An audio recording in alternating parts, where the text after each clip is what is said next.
मनसा गांव में एक लोहार राम गोपाल रहता था।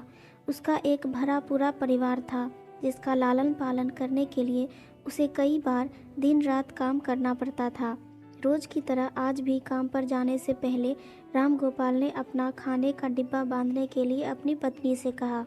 पत्नी जब डिब्बा लेकर आई तो राम गोपाल ने कहा, मुझे आज आने में देर हो जाएगी, शायद मैं रात को ही वापस आऊँ।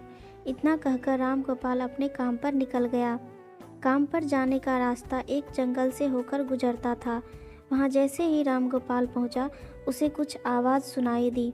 जैसे ही राम गोपाल कुछ पास गया तो उसने देखा कि एक साधु भगवान का मंत्र जपने के साथ ही हंस रहा है। उस साधु को राम गोपाल नहीं जानता था, लेकिन साधु ने एकदम से उसका नाम लेकर कहा, आओ राम गोपाल बेटा, मैं तुम्हारा ही इंतज़ार कर रहा था।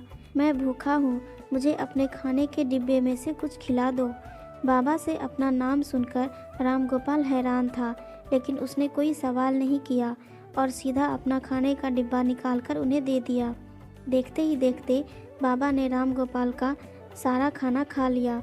उसके बाद उस साधु ने कहा, बेटा मैं तो सारा खाना खा गया, अब तुम क्या खाओगे, मुझे माफ़ करना। राम गोपाल ने कहा, कोई बात नहीं बाबा, मैं काम के लिए बाजार जा रहा हूँ तो मैं वहीं कुछ खा लूँगा। यह सुनकर उस साधु ने राम गोपाल को खूब आशीर्वाद दिया और भेंट के तौर पर एक हथौड़ा दे दिया। राम गोपाल ने कहा, आपका आशीर्वाद ही काफ़ी है, मैं इस हथौड़े का क्या करूँगा, इसे आप ही रखिए। साधु ने जवाब देते हुए कहा, बेटा यह कोई मामूली हथौड़ा नहीं है, यह जादुई हथौड़ा है जो मेरे गुरुजी ने मुझे दिया था और अब मैं तुझे दे रहा हूँ क्योंकि तुम्हारा दिल साफ है। इसका इस्तेमाल अच्छे कामों के लिए ही करना और किसी दूसरे के हाथ में इसे कभी मत देना। इतना कहकर वह बाबा वहाँ से अदृश्य हो गए। राम गोपाल अपने हाथों में हथौड़ा लेकर बाजार काम करने के लिए चला गया। औजार बनाने से पहले उसके दिमाग में आया कि आज इसी हथौड़ा से लोहा पीटता हूँ। जैसे ही उसने लोहे पर हथौड़े से चोट मारी, वो सीधा औजार बन गया। दूसरी चोट में लोहे के बर्तन बन गए। राम गोपाल समझ गया कि यह सही में जादुई हथौड़ा है।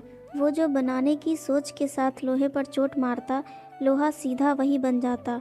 जादुई हथौड़े की वजह से राम गोपाल का काम जल्दी खत्म हो गया और वो अपने साथ ही उस जादुई हथौड़े को घर ले गया। इसी तरह रोज राम गोपाल उस हथौड़े से जल्दी काम खत्म कर लेता और कई बार ज़्यादा बर्तन बनाकर उन्हें गांव के लोगों को बेच भी देता था।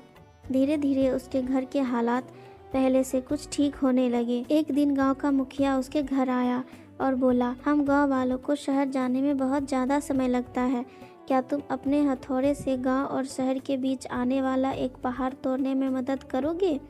इससे बीच में एक सड़क बन जाएगा और गांव से शहर का सफ़र आसान और छोटा हो जाएगा।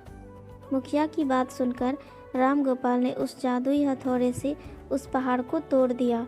मुखिया और गांव के लोग बहुत खुश हुए और उसे खूब शाबाशी दी। पहाड़ तोड़ने के बाद घर लौटते समय लोहार के मन में हुआ कि इस जादुई हथौड़े से मेरा काम जल्दी हो जाता है, लेकिन कुछ ज़्यादा फ़ायदा तो हो नहीं रहा है। इस सोच में डूबे हुए लोहार घर जाने की जगह दुखी होकर जंगल की तरफ चला गया।